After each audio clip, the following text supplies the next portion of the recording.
Muy bien, entonces siendo las 19:05 y habiendo ya 51 compañeros de 220 casi que son, lamentando pues que no logren adherirse luego a la transmisión.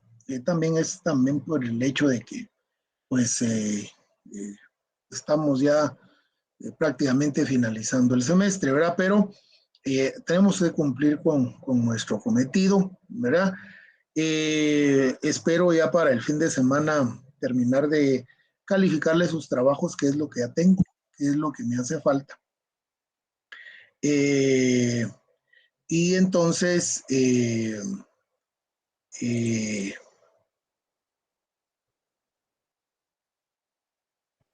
o sea, a ver, aquí hay una... Fabiola dice Oliva Franco Bautista.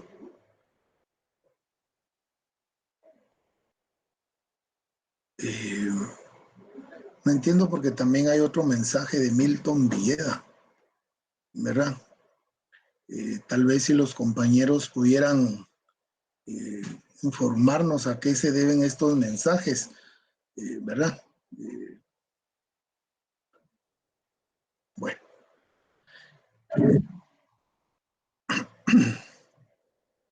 Transcribir, realizar. Bueno.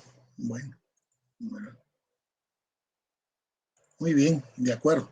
Bueno, muy bien, entonces el día de hoy ya iniciamos con la quinta unidad, ya la última unidad que nos corresponde precisamente para agotar lo concerniente a nuestro programa.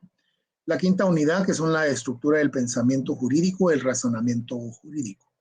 Para el efecto, pues entonces vamos a iniciar primeramente con el tema del razonamiento de la obra de la lógica jurídica de Eduardo García Maínez para poder tener un poco el antecedente y luego entrar al razonamiento jurídico. La forma del pensamiento más compleja y la misma también se refiere a otras nociones. Recordémonos que cuando estamos hablando del razonamiento es que utilizamos y hacemos precisamente el uso de la lógica. Pero entonces, al buen estilo de Eduardo García Maínez, pues él inmediatamente cita a los otros autores, filósofos, expertos en el tema, y pues él inmediatamente cita a Bellon, Chivarra y Tejedor Compomanes, indicando que manifiestan que el razonamiento no es el acto de la inteligencia por cual uno varios juicios conocidos inferimos otro desconocido, porque el razonamiento es el producto de dicho acto, llamado razonar y no el acto mismo, ¿verdad? Es decir, que se aparta precisamente, en este caso, de la inteligencia y entonces es precisamente lo que vamos a aclarar y entender en este tema. José Díez Calzada, a pesar que no le interesa discernir entre razonamiento, argumentación o inferencia, expresa que el argumento es un tipo especial de acto de que habla, de carácter programático, con una determinada pretensión, una secuencia de proposiciones a partir de dicha definición. Es claro que el argumento no es lo mismo que el razonamiento, porque este es un elemento del pensamiento y no un acto del habla. Y es que lo que sucede con relación precisamente a esto, con la argumentación o la inferencia, recuérdense que esto, como él lo está indicando, tiene que ser programado, o sea, cuando se está frente a una argumentación, uno se prepara, uno estudia, ¿verdad? Mientras que en el caso precisamente del razonamiento, pues puede presentarse en una situación determinada, no necesariamente con tiempo de antelación. Juan José Sanguinetti define la inferencia como el paso de las premisas a la conclusión. Ese paso no es más que la derivación de un juicio de otros, pero el razonamiento no es solamente eso, sino que es un complejo pensamiento compuesto de varios juicios. Definición de razonamiento. La naturaleza del razonamiento se ha determinado de la siguiente manera. Para Luis Alberto Padilla, el razonamiento es una operación lógica por medio de la cual, a partir de uno o más juicios, se deriva la falsedad de otro distinto. Para María Cristina Campaña y Adriana Lorenzetti, el razonamiento es la operación en la que a partir de dos o más proposiciones, se afirma, se infiere otra proposición a modo de la conclusión. Mario Moro, el razonamiento es el acto con el cual el entendimiento parte de unos conocimientos para llegar a otros nuevos.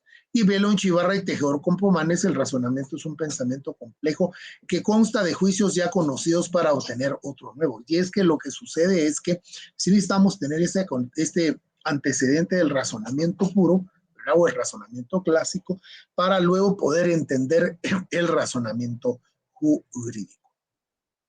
Las diferencias de las definiciones en consideración son las siguientes. En la denominación de sus elementos, María Cristina Campaña y Adriana Lorenzetti afirma que el razonamiento se integra de proposiciones. En el caso de Luis Alberto Padilla, Belo Chivarra y Tejedor Compomane, de juicios, ¿verdad? Y Mario Moro, de conocimientos. Eso obviamente hace más, dijéramos, variada la definición precisamente del razonamiento. Es evidente que juicio y proposición no son una sola y misma cosa. La proposición es la manifestación verbal del juicio, por lo que radica en otro plano y no puede integrar una forma del pensamiento. Además, el juicio sí es un conocimiento, pero no es tan genérico, sino un elemento general del pensamiento que se constituye de conceptos, en el que uno se afirma o niega a otro, y en la designación del juicio resultante de la relación formal de los que se sirven de fundamento. María Cristina Campaña y Adriana Lorenzetti son las únicas que llaman conclusión al juicio que se infiere de lo que le antecede. Empero, tal nombre se atribuye a dicho juicio en la enunciación del razonamiento. Y es que lo que sucede es que para posteriormente tener la aplicación del razonamiento jurídico, sí necesitamos llegar a esa conclusión o a ese juicio que va a ser nuestra sentencia. En consecuencia, el razonamiento es el elemento general del pensamiento, conformado de juicios de los cuales uno es inferido de otros que le sirven de fundamento por su relación.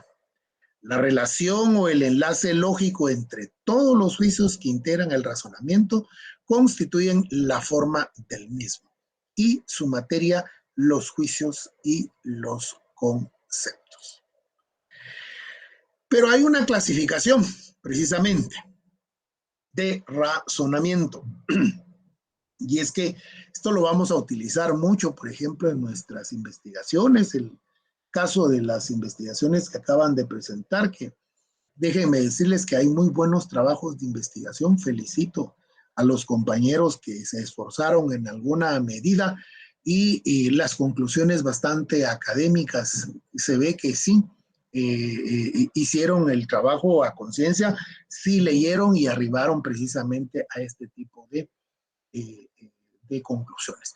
Claro está, hay de todo, ¿verdad, compañeros? ¿Verdad? Porque hay trabajos, por ejemplo, que se pasaron 15, 20 páginas, excelente. Yo les dije que como mínimo eran 5, pero hay quienes pues fueron precisamente mucho más allá. Aristóteles en su obra llamada El Organón ya había desarrollado dos tipos de razonamientos, el deductivo y el inductivo, que es precisamente posteriormente lo vamos a conocer nosotros como qué método en la monografía de los trabajos de tesis suele llamársele qué metodología va a utilizar en la investigación. Dice, pero es un razonamiento. Es el razonamiento que vamos a utilizar. Ya bien sea el deductivo o el inductivo, o puede ser que sea una combinación de ambos. Es el tipo, dice, deductivo de razonamiento, es el tipo que de una verdad universal se infiere una particular o singular, ir deduciendo, o que del género se deriva algo respecto a la especie o el individuo, o que del todo se infiere algo respecto a sus partes. En fin, Es un tipo de razonamiento que parte de algo general para concluir algo menos general. Aristóteles afirmó válidamente que los primeros principios de ciencias que sirven para la demostración se obtienen por inducción, que es otro tipo de razonamiento. En el caso del inductivo, bueno, pero entonces en el deductivo partimos de lo general hacia lo particular. Esa va a ser la guía para nosotros. El inductivo es el tipo de razonamiento que Aristóteles describe así. De la experiencia, o sea, de todo lo universal que se ha depositado en el alma, unidad que subsiste siempre además de los objetos múltiples y que es una idéntica de estos objetos, viene el principio del arte y de la ciencia. Del arte se trata de producir las cosas, la ciencia se trata de conocer las cosas que existen. Por tanto, estos conocimientos de los principios no están en nosotros, completamente determinados. No proceden tampoco de otros conocimientos más notorios que ellos. Vienen únicamente de la sensación. Desde el momento en que estas ideas, entre las que no hay ninguna diferencia, se detienen en el alma, enseguida esta concibe lo universal. Hay sensación del particular, pero la sensibilidad se eleva hasta lo general. Bastante poético, bastante filosófico, obviamente, porque Aristóteles lo escribe, ¿no? Pero es lo contrario del deductivo, el inductivo, ¿verdad? Mientras que uno va de lo general a lo particular, lo otro va de lo particular a lo general, ¿verdad? Y es cuando precisamente cierra acá, en las últimas dos líneas, ¿verdad? Hay sensación del ser particular, pero la sensibilidad se eleva hasta lo general. Es decir, de lo particular a lo general. Esos van a ser los dos tipos de razonamiento. De la lógica, ¿no? De lo anterior se observa que este tipo de razonamiento es inverso al deductivo, porque de lo concreto singular de los seres se abstrae lo que es común entre ellos, conformado un conocimiento universal o general que a su vez, obtenido dicho pensamiento, se puede aplicar a predicar de modo deductivo o los individuos contenidos en el mismo. Por ende, los tipos de razonamiento aludidos se complementan en los siguientes ejemplos. Número 1. Los ángulos interiores del triángulo equilátero suman dos rectos, 180 grados. Los ángulos interiores del triángulo isósceles suman dos rectos, 180 grados. Y 3, los ángulos interiores del triángulo escaleno suman dos rectos, 180 grados. Es un ejemplo hablando de las figuras, obviamente, geométricas, ¿verdad? Tal vez no tan común para nosotros, ¿verdad? Pero ahora viene la explicación de los juicios singulares referidos por los enunciados anteriores, se abstrae lo común entre ellos y se concluye en el siguiente juicio universal declarado con la proposición. Los ángulos interiores de todos los triángulos suman dos rectos, 180 grados. El juicio significado en la conclusión anterior constituye el punto de partida del razonamiento deductivo, porque se puede aplicar a cualquier triángulo en particular, a predicar del mismo que sus ángulos interiores suman dos rectos 180 grados. Es decir, hay una idea general para posteriormente ir a una particular, ¿verdad? Ese sería uno de los ejemplos, ¿verdad? Precisamente con relación a uno de los dos razonamientos. ¿Ya? Ese es el antecedente entonces que tenemos que considerar para ahora sí entrar al punto de la definición del razonamiento jurídico. Extraído del autor Fernando Javier Rodas Gramajo. Y a manera de introducción con relación a este punto, el razonamiento jurídico es una especie de razonamiento, ¿verdad? Porque como tenemos el antecedente explicado muy someramente y muy general por García Maínez, esta proposición, para él es una proposición que se refiere a un juicio categórico afirmativo, de una vez, incito, ¿verdad? Afirmativo.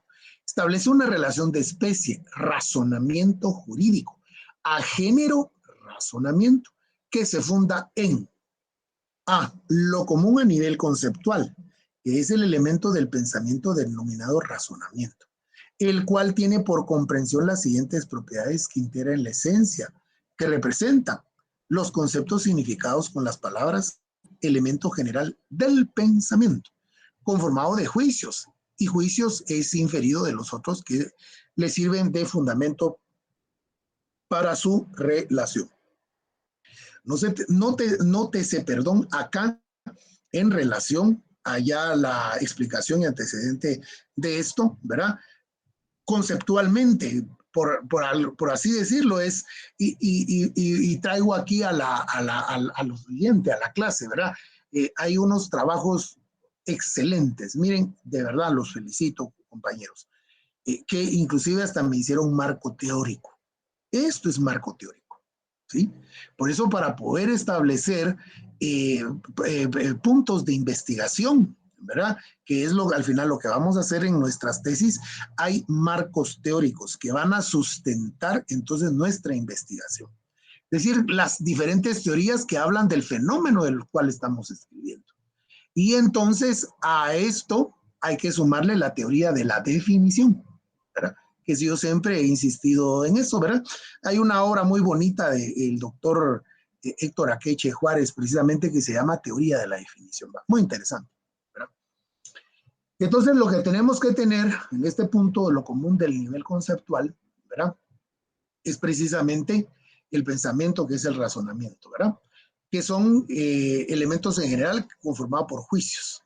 Juicio es inferior a otros que le sirven fundamento para su relación. El segundo aspecto que tenemos que considerar es la extensión del concepto de razonamiento, por lo cual se aplica a todo razonamiento jurídico, porque cumple todas las notas de que comprenden. Porque con eso, porque si no le hiciste, pero con esto.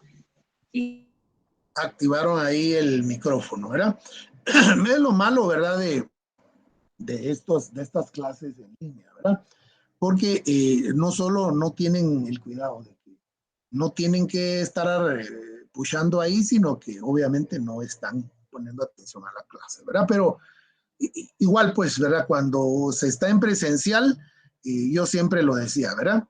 Porque los compañeros entran y salen y son pocos los que están poniendo atención. Igual es la Universidad del Pueblo, pues, ¿verdad?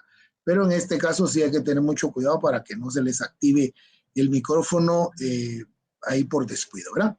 Bueno, la extensión del concepto de razonamiento para lo cual se aplica a todo razonamiento jurídico porque cumple todas las notas de aquel comprende. Ver literal inmediata anterior, ¿verdad?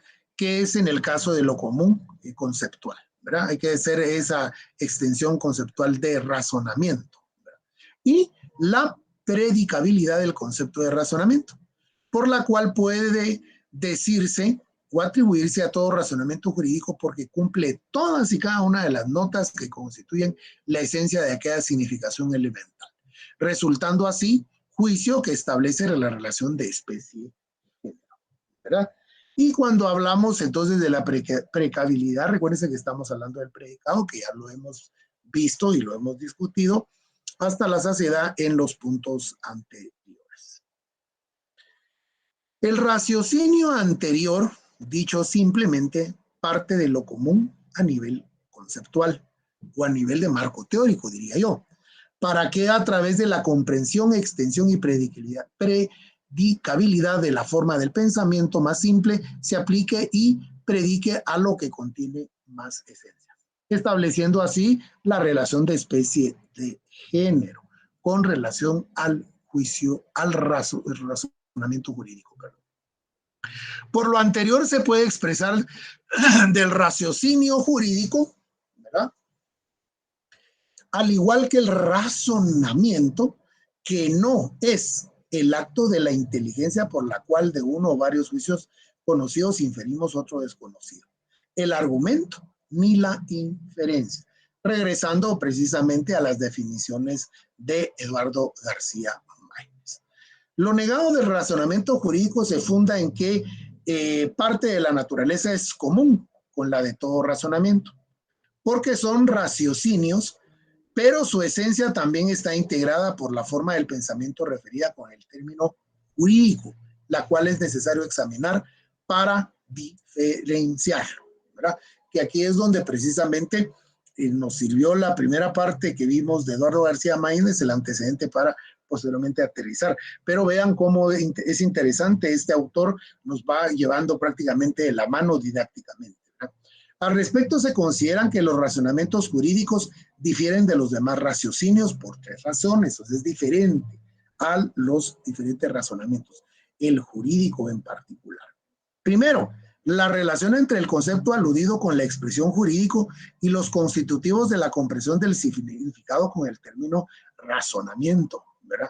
Y es que lo que sucede es que al tenor de los 2 conceptos y de palabras, obviamente el jurídico va a atender a la especialidad nuestra únicamente, mientras que el razonamiento es mucho más general, ya que precisa un elemento general del pensamiento jurídico, ¿verdad? Conformado de juicios jurídicos, de los cuales uno es inferido de los otros que le sirven de fundamento para su relación. El otro aspecto que hay que considerar también es que las características propias del razonamiento jurídico, por ser de naturaleza jurídica, ¿verdad?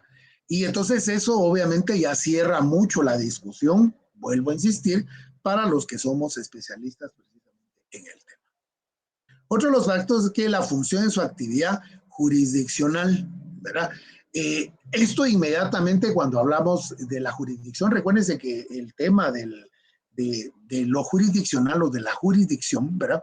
Es que va a ser un elemento precisamente del proceso, ¿verdad? Del proceso en general, del proceso jurídico, ¿verdad? Y esto va a tener precisamente a la competencia del territorio, ¿verdad? Por eso está mal dicho cuando los periodistas en radio suele mucho decirse, inclusive las empresas municipales de tránsito, ¿verdad? En las mañanas en los radioperiódicos, ¿verdad? Dicen, es que en la jurisdicción de Amatitlán, en la jurisdicción de mentiras, ¿por qué no están impartiendo justicia? Porque la jurisdicción presenta el proceso de justicia. Y son precisamente los jueces los que tienen a su cargo la jurisdicción territorial, ¿verdad? Entonces, por eso está mal dicho por parte de ellos jurisdicción, ¿verdad? En todo caso, debiese de ser circunscripción territorial o municipal, ¿verdad? Pero bueno, eso es parte de nuestra cultura jurídica en general, ¿verdad? Pero continuando, Eduardo García Maínez expresa que el estudio del raciocinio jurídico se relaciona con temas relativos al proceso de aplicación de juicios jurídicos, genéricos y situacionales en particular, lo que yo estaba explicando.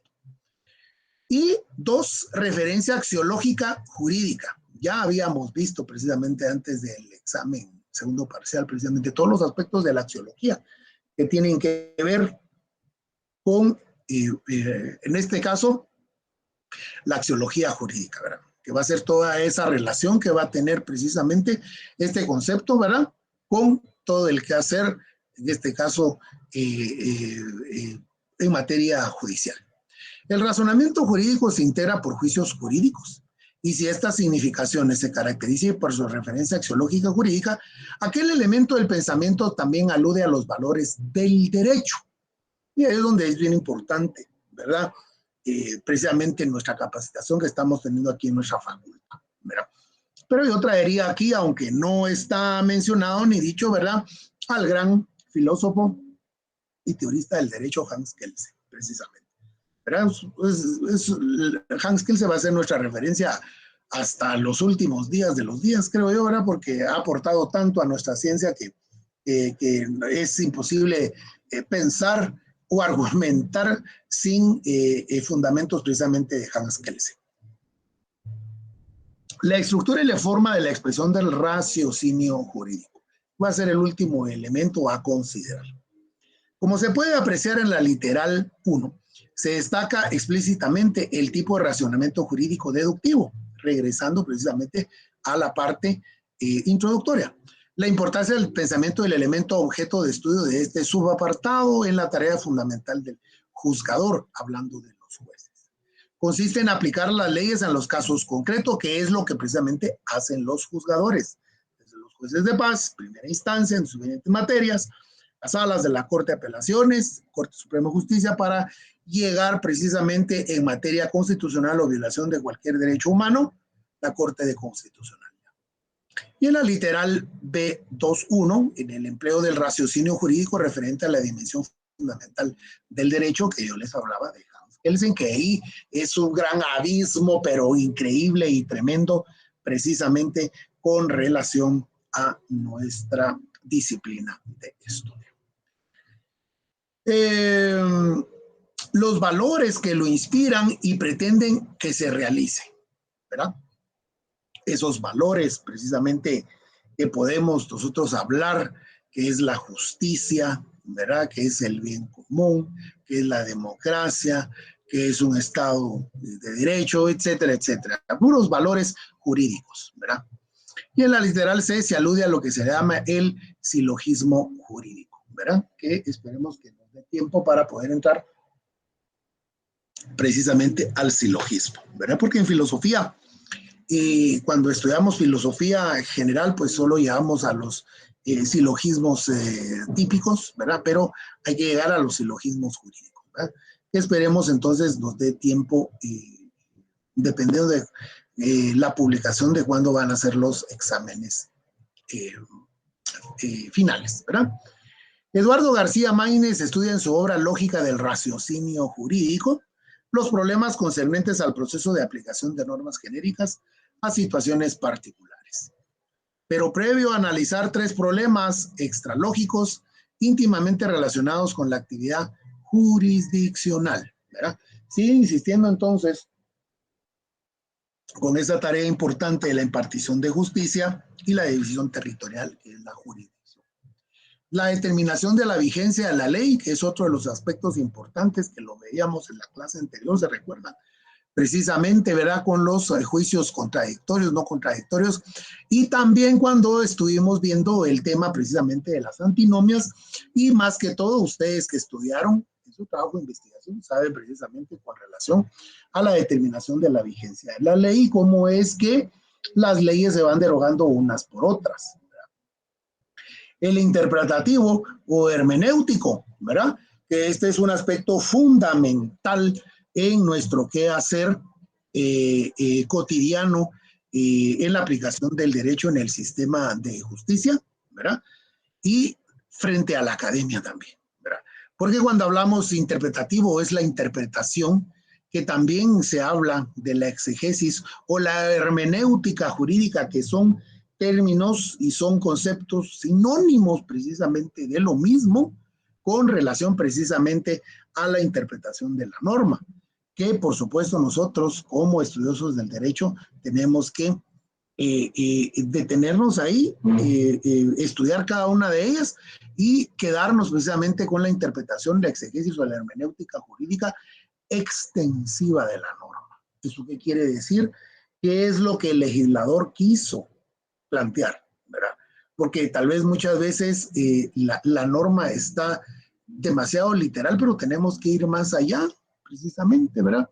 Yo les comentaba precisamente, no sé si, no, yo creo que no he hecho yo acá el comentario en esta sección, ¿verdad? Pero en este apartado precisamente interpretativo o hermenéutico de la norma, ¿verdad? Quiero referirme básicamente, compañeros, a el hecho de que existe precisamente principios fundamentales y constitucionales sobre la base de la cual está asentado nuestro sistema jurídico, ¿verdad? Y uno de los principios fundamentales es el artículo 4 constitucional, denominado principio de primera generación cuando son derechos humanos.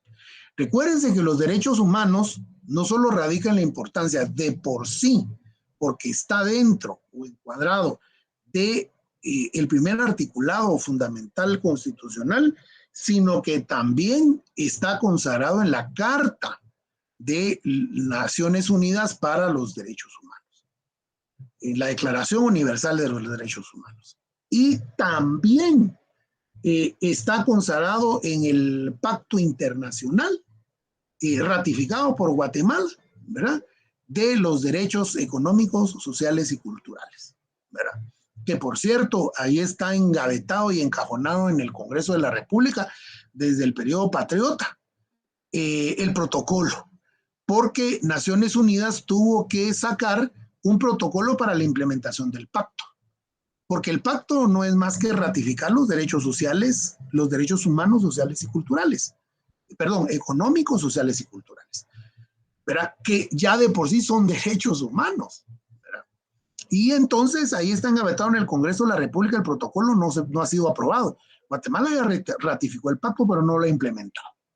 Y por último, en la Convención Americana de Derechos Humanos también, la Carta de la Convención de Naciones, de la Convención Americana de Derechos Humanos, que precisamente es el Pacto de San José, ¿verdad? Entonces, es decir, hay toda una estructura y la misma Constitución establece que cuando son convenios, tratados, pactos internacionales en materia de derechos humanos, se equiparan a la Constitución. En ese orden de ideas, en ese sentido, entonces el artículo 4 constitucional, y lo pueden buscar si quieren leer, habla precisamente de la igualdad de derechos. Dice que todos los seres humanos en Guatemala, todos los seres humanos en Guatemala, no está hablando ciudadanos o no, todos los seres humanos en Guatemala, inclusive los que estén en tránsito, ¿verdad? Somos y estamos en igualdad de derechos y de condiciones y todos no podemos ser disminuidos, o sea, somos iguales, ¿verdad? Iguales ante qué, ante el sistema de justicia, ante derechos, ante nadie es superior a la ley, ¿verdad? Todos somos en dignidad iguales, ¿verdad? En ese sentido, entonces, hay cuerpos normativos como la ley electoral y de partidos políticos, el decreto 1-85, que también está a nivel constitucional porque fue aprobado por la Asamblea Nacional Constituyente. Y entonces, esta semana yo tuve una, digamos, no discusión, sino punto de encuentros ahí de comparación y precisamente de conversación con algunos colegas participando de alguna agrupación política, porque les comento que estoy ejerciendo mi derecho constitucional político, ¿verdad? De estar en una organización política, ¿verdad? No voy corriendo por ningún cargo de elección popular en esta ocasión, ¿verdad? Pero sí formo parte de una estructura de un partido político. Estoy discutiendo con varios abogados, había un colega ahí que indicaba que la ley electoral y de partidos políticos, ¿verdad? Y los constituyentes cometieron el error, ¿verdad? Y no se sabe porque como ya van 6, 7 reformas de este cuerpo normativo, en qué momento, o si ya de por sí, cuando se emitió la ley en 1985, ¿verdad? Dejó estipulado, establecido precisamente que las juntas electorales, tanto departamentales como municipales, los requisitos es nada más ser alfabeto y ser vecino de la circunscripción territorial, en este caso del departamento o del municipio. Pues entonces al colega pues no le parecía muy bien eso y que no había sido, o sea, no estaba bien redactado. Entonces yo expuse en base al artículo 4 constitucional que tanto derecho tiene el licenciado Juan Carlos Pérez Díaz, abogado y notario, para integrar una junta electoral, como doña Juanita Pérez, que vende tostadas, ¿verdad? Y atol afuera de la iglesia del Calvario, por ejemplo, ¿verdad? Que sabe leer y escribir. Es decir, en igualdad tenemos los mismos derechos. A eso se refiere el artículo constitucional. En ese sentido, no podemos limitar ni prohibir el ejercicio a un derecho, ¿verdad? De ejercer estos, valga la redundancia, derechos políticos, ¿verdad? Porque todos en igualdad de condiciones. ¿Por qué? Porque la ley no puede prohibir, no puede prejuzgar tampoco, viene la interpretación hermenéutica, la exegesis de la ley que yo estoy haciendo, que Juanita Pérez tal vez no tuvo las oportunidades que yo tuve de sí llegar a la universidad y graduarme, ¿verdad? Pero ella fue a una escuela nocturna, sacó su primaria acelerada y supo leer y escribir. O sea, tiene derecho a integrar juntas electorales departamentales o municipales. Y es más, también tiene el derecho de igualdad ante cualquier otro ciudadano guatemalteco de elegir y ser electo. Ella puede ser diputada al Congreso de la República, solo con el hecho de saber leer y escribir y tener más de 18 años, que son los requisitos básicos para poder ser candidato a diputado, ¿verdad? Claro está, por supuesto, ¿verdad? A mayor formación, pues, obviamente, pues, pero sobre esa base, sobre ese principio, ¿no?, de interpretación es que va encaminado precisamente el, el, el ejercicio, la ejercitación de estos derechos, ¿verdad? Y por eso hablo y me detengo yo aquí en la parte interpretativa y hermenéutica, precisamente por este asunto. Y la integración de las lagunas, ¿verdad? Recuérdense que las lagunas, vean, no debería, pero la ley no es exacta. La ley no es exacta, ¿verdad? Entonces, establece varios cuerpos normativos, pero la teoría del derecho y sobre todo administrativo en el ejercicio de la función pública, que a falta de un reglamento se tendrá atenido a lo dispuesto en la ley. A falta de la ley se tendrá dispuesto a lo que establece las normas del derecho común, o sea, el derecho civil. Y a falta de este, al principio constitucional. Y a falta de principio constitucional, instituciones teóricas y sustantivas del derecho administrativo. Es decir, no debiese haber en el ámbito de la administración pública actos de la administración pública que no estén fundamentados.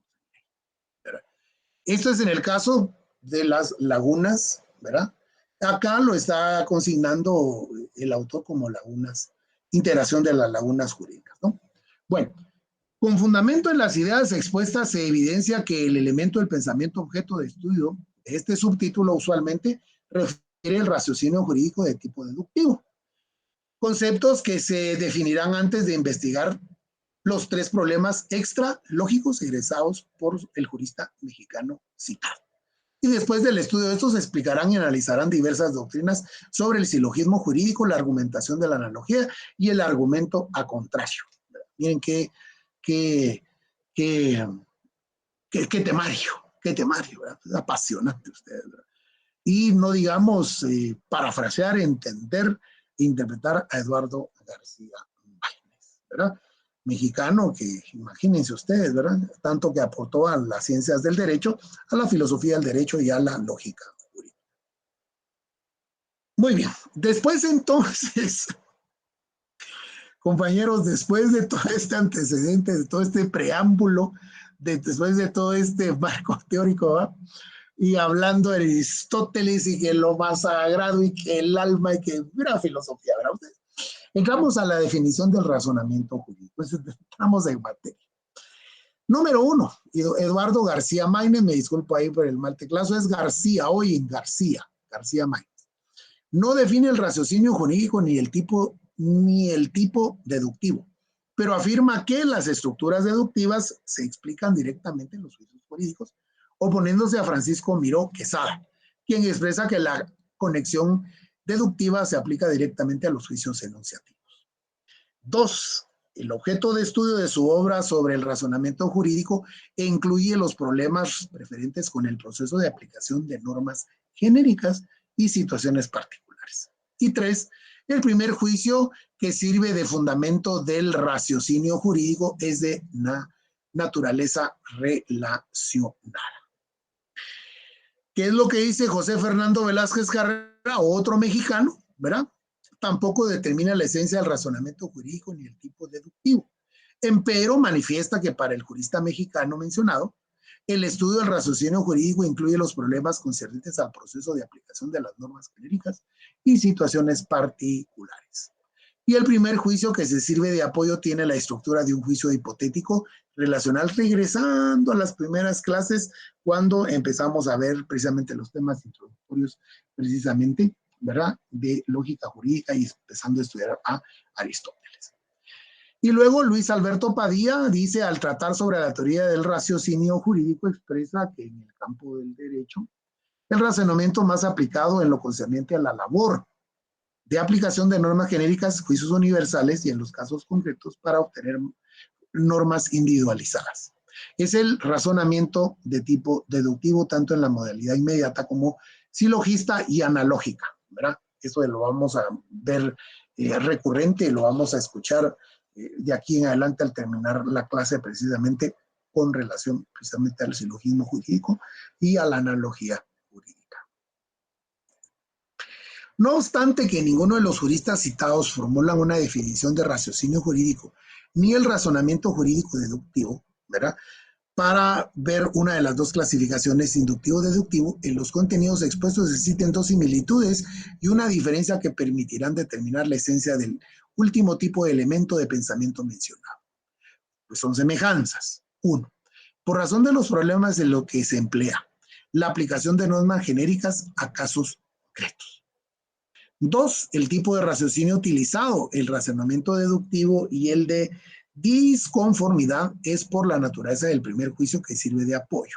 Eduardo García Maínez expresa que tiene la esencia de un juicio relacional. Y José Fernando Velázquez Carrera manifiesta que es hipotético relacional. ¿Verdad? Ambos pensamientos se complementan, ya que al estudiar el juicio jurídico se determinó que esta significación mental es de tipo hipotético bilateral y con referencia axiológica original, integrado por el pensamiento jurídico y la disposición jurídica, la cual tiene la estructura de un juicio relacional. Es decir, al final el autor lo que hace es precisamente, ¿verdad?, complementar e integrar las dos posiciones, ¿verdad? Porque en determinado momento puede ser no solo un juicio relacional, pero también puede serlo hipotético, inclusive bilateral y con referencia axiológica jurídica, ¿verdad? Y recuérdense que cuando hablamos, y lo vuelvo a reiterar, ¿verdad?, de esa referencia axiológica es la comparación que tiene que ver con otras disciplinas, ¿verdad? Por lo anterior, aunado a lo expresado en las características propias de los razonamientos jurídicos, se define el raciocinio jurídico como un elemento general del pensamiento jurídico, conformado de juicios jurídicos de los cuales uno es inferido de los otros, que le sirven de fundamento por su relación. Y 2, el razonamiento jurídico deductivo, como un elemento general del pensamiento jurídico, conformado de juicios jurídicos de los cuales, y acá cuando hablamos del elemento general, es precisamente del antecedente en esta presentación, ¿verdad?, cuando estuvimos viendo precisamente el razonamiento de Eduardo García Maínez. El primero se sirve el fundamento y es por su cantidad genérico, está expresado en la ley y se caracteriza porque la disposición jurídica es bilateral y la naturaleza relacional. Y el juicio referido de los otros por su relación. Es por su cantidad individualizada y también se caracteriza por ser bilateral y de esencia relacional. La autoridad competente, con su formulación correcta en la solución que pone fin al conflicto, de su conocimiento, aplica la ley y refiere los valores que inspiran al derecho, ¿verdad? Esos valores que yo les hablaba anteriormente, ¿verdad? Pero acá están la justicia, la seguridad jurídica, la libertad, la propiedad, entre otros, que son propios precisamente de un Estado democrático constitucional de derecho, ¿verdad? Es decir, debe haber justicia, ¿verdad? Y el elemento justicia o el concepto justicia es un concepto muy profundo, ¿verdad?, que no tiene que ver precisamente con el derecho. El derecho va a ser un vehículo precisamente para poder hacer justicia, ¿verdad? Porque recuérdense que no siempre el derecho es justo, ¿verdad? Pero bueno, creo que ya he abordado en alguna ocasión ese tema, pero ahorita y por el tiempo no haría. La seguridad jurídica, ¿verdad? Es decir, ¿para qué un país necesita, como Guatemala, seguridad jurídica? Es para que haya inversión extranjera. Un país con seguridad y con certeza jurídica es un país que sí le va a dar certeza y cumplimiento a todos los procesos. Es un país en el cual se va a creer. Ahora yo pregunto a la general y a la clase, y solo queden ustedes ahí pensando, ¿será que Guatemala está expresando precisamente después de que hay prolongación en funciones de los magistrados de la Corte Suprema de Justicia y Sala de Apelaciones, no me responda, ¿verdad? Piénselo y reflexionenlo ustedes, cuál es el mensaje que estamos dando como país, ¿verdad? Y luego la libertad, ¿verdad? Aquí podríamos hablar de la libertad de expresión, libertad del pensamiento, libertad de locomoción. Miren, el día de ayer la ciudad capital tronó literalmente, con la manifestación del pseudo sindicalista Joviel Acevedo. Ese ya es un delincuente para mí, disculpen que lo comente, y si alguien acá presente pertenece al STEG, díganselo, ¿verdad? Miren, ni siquiera poder dejar ingresar a la prensa, y la libertad de expresión, pues, ¿verdad? Y se encierran con la presidenta del Congreso, ¿verdad? Y qué conversaron, qué platicaron, ya solo dejaron entrar a la prensa y al final de las conclusiones. Es decir, todos estos aspectos veámoslos reflejados en nuestro país. Y luego la propiedad, ¿verdad? La propiedad. ¿Será que para las empresas eléctricas que hoy por hoy ya la energía está privatizada en el país? Sí, y por eso es de que ahora ya hay más servicio de energía eléctrica. Pero disculpen más, señores de Codeca, se roban la energía eléctrica. Y ya fue modificado el Código Penal, ya está penalizado el hurto, robo, y ya no va a haber, ¿cómo se llama?, medida sustitutiva. O sea, en alguna medida el mismo Estado tiene que precisamente prohibir ese tipo de actitudes, ¿no? ¿Verdad? Pero entonces, ¿dónde está el respeto del derecho a la propiedad? Todos se cuelgan y roban la energía eléctrica y no la pagan. Y lo que quieren, dicen ellos, es nacionalizarla. Pero si era nacional, al igual que la telefonía, se tuvo que privatizar para que el servicio llegara a mayor población. Mira, hoy por hoy, hay quienes tienen 2, 3 celulares. Un celular, 20 quetzales vale ahora, ¿verdad? Y le trae no sé cuántos minutos y cuántos tiempo de aire, que no sé qué, que no sé cuánto. O sea, así, eso vale, no se lo he visto yo, ¿verdad? Bueno, por mencionar algunos temas. Las definiciones formuladas son diferentes. La primera es más abstracta, no indica el tipo de juicios jurídicos que constituyen el raciocinio jurídico según su cantidad, ya que únicamente determinan que uno se deriva de otro por su relación.